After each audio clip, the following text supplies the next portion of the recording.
Donc nous sommes désormais, pour les députés qui ont voté la censure, la seule opposition au gouvernement Bayrou et la seule opposition au pouvoir macroniste. Les insoumis, les écologistes, les communistes et les 6 députés socialistes que je veux saluer qui ont voté la censure sont ainsi les seuls à respecter le résultat du vote de juillet dernier.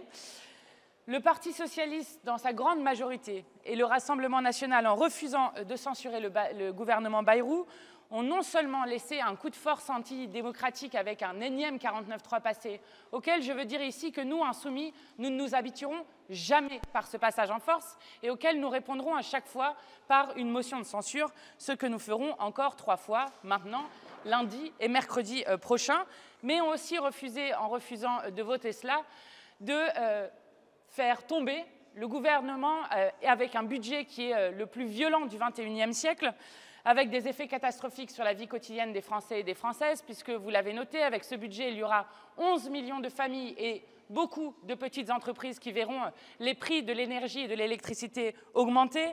Les auto-entrepreneurs, les petits commerçants, les artisans, les indépendants verront leur TVA augmenter et vont devoir, pour certains, fermer. Ce sont les fonctionnaires qui verront leur indemnisation maladie réduite de 100% à 90% avec ce budget. Ce sont les entreprises du bâtiment qui verront, elles aussi, chuter leur possibilité de pouvoir continuer le travail avec la baisse du budget de la rénovation énergétique. C'est enfin un décrochage de la France avec notamment moins 1,5 milliard sur le budget des universités, mais aussi moins 2,5 milliards, donc le plus grosse baisse de budget par rapport à 2024 sur la question écologique, sur le budget des Outre-mer qui lui aussi va beaucoup souffrir. Bref, toutes celles et ceux qui vont voir ce budget injuste s'appliquer pourront dire merci non seulement à Marine Le Pen et à Jordan Bardella, mais aussi à François Hollande et à Olivier Faure. Nous prenons donc acte aujourd'hui que le PS a décidé unilatéralement de rompre avec le nouveau Front populaire. Il renie ainsi l'espoir populaire qu'avait fait naître le nouveau Front populaire et les engagements qu'ils avaient pris devant les électeurs et les électrices.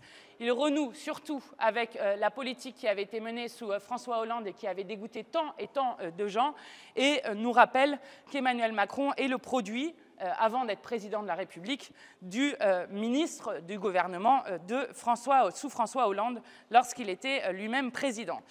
Alors, pour la suite, nous réunirons les instances insoumises pour décider de cette suite, notamment à la suite des motions qui vont se succéder, puisqu'il y en a encore 3 qui peuvent arriver sur le budget de la sécurité sociale. Nous proposons ensuite une réunion à l'ensemble des députés qui ont voté cette censure.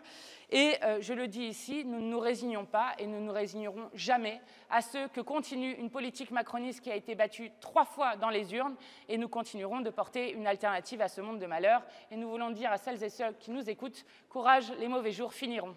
Qu'est-ce que vous dites aux socialistes aujourd'hui? Vous dites au revoir les socialistes, on ne veut plus travailler avec vous, c'est ce que vous dites ce soir? Eh bien, vous voyez de vous-même que le Parti socialiste s'est lui-même isolé du nouveau Front populaire en refusant de voter cette censure. Je rappelle encore une fois, et je le rappellerai autant de fois qu'il le faudra, qu'il y a 6 mois seulement, lorsqu'il y a eu une alliance pour priver l'extrême droite du pouvoir, il y avait un contrat de législature, cela s'appelait comme ça, ce programme de gouvernement qui commençait par dire que le nouveau Front populaire unissait des femmes et des hommes qui proposaient une alternative en rupture avec la politique d'Emmanuel Macron. En rupture avec la politique d'Emmanuel Macron, c'est donc refuser d'être les supplétifs du macronisme et surtout de laisser cette politique violente continuer. Ce soir, le NFP est mort ? Ah non, le NFP n'est pas mort. Il a été sauvé par les 6 socialistes qui ont voté la censure, les insoumis, les écologistes et les communistes. Et ceux qui s'en sont exclus, ce sont justement les socialistes. Est-ce que vous appelez les socialistes qui ont voté la censure à quitter le groupe socialiste? Écoutez, ce que nous proposons, c'est d'ores et déjà d'avoir une réunion avec l'ensemble des députés qui ont voté la censure pour que nous puissions envisager la suite. Voilà ce que nous disons à cet instant. Est-ce que vous voterez la motion de censure socialiste? Vous savez, cette motion de censure, elle arrive après 4 motions de censure sur la question du budget et du budget de la sécurité sociale. Donc, les motions de censure qui peuvent réellement faire tomber le gouvernement sont celles que nous examinons en ce moment. Donc, nous appelons l'ensemble des oppositions à voter pour ces motions, non seulement pour faire tomber le gouvernement, mais aussi les budgets injustes qui vont avec.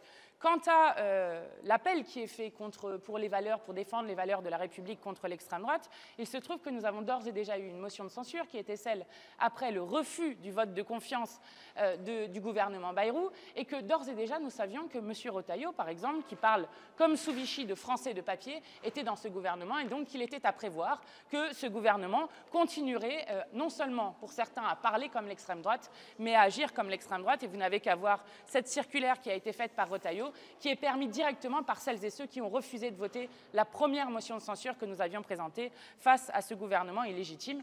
Donc, je le dis, demain nous aurons par exemple un débat sur la question du droit du sol à Mayotte. Donc c'est laisser continuer ce gouvernement et lui laisser une chance qui permet justement à l'extrême droite de monter. Madame Panot, les écologistes et les communistes ne veulent pas rompre avec les socialistes. Qu'est-ce que vous leur dites ? Mais je dis qu'il ne peut pas y avoir dans le nouveau Front populaire à la fois des forces qui s'opposent au gouvernement de Bayrou et à la politique macroniste et des forces qui soutiennent de fait, qui sont des soutiens sans participation au gouvernement de François Bayrou et de la politique d'Emmanuel Macron. Et je crois que tout le monde peut comprendre ça dans le pays. Et je vais même vous dire, quand vous avez eu un hold-up démocratique comme l'a fait Emmanuel Macron depuis maintenant 6 mois, quand vous avez eu un hold-up démocratique avec la fin du projet démocratique décidé par Emmanuel Macron, eh bien tout cela contribue aussi à une forme d'écœurement des gens et j'en suis navrée. Donc encore une fois, nous réunirons nos instances insoumises, nous proposons à l'ensemble des députés qui ont voté la censure de se retrouver et nous vous donnerons les suites de ce processus-là. Et je vous remercie.